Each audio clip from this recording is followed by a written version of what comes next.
Je pense qu'effectivement, il y a plusieurs choses. D'abord, on peut que se féliciter qu'il y ait des approches qui soient globales, c'est-à-dire que l'on regarde à la fois par l'angle du financement, par l'angle de l'organisation, par l'angle de la formation, et qu'il y ait cette approche globale.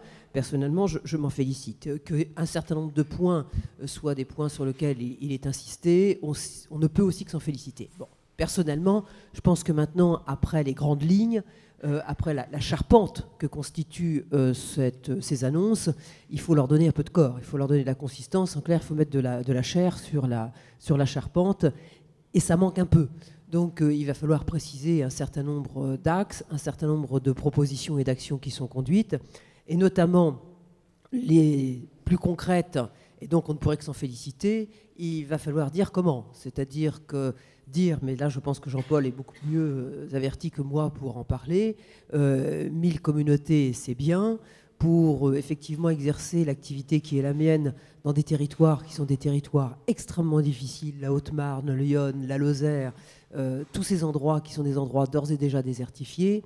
Je suis face à des professionnels de santé qui, après 10 heures de travail, 12 heures de travail, auprès des patients, ont quelques difficultés à dégager du temps pour se réunir et pour aller effectivement constituer ces communautés. Donc ça, je pense que c'est un élément.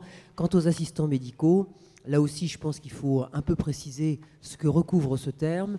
Personnellement, et là, c'est mes vieux relents de libéralisme, je me demande, mais c'est une opinion complètement personnelle, qui n'est pas du tout institutionnelle, je suis un peu embêté de ces multiples financements qui viennent payer de l'assistant, qui viennent payer de l'informatisation, qui viennent ainsi payer des bouts de ce que sont les supports de l'activité des professionnels de santé, notamment des médecins.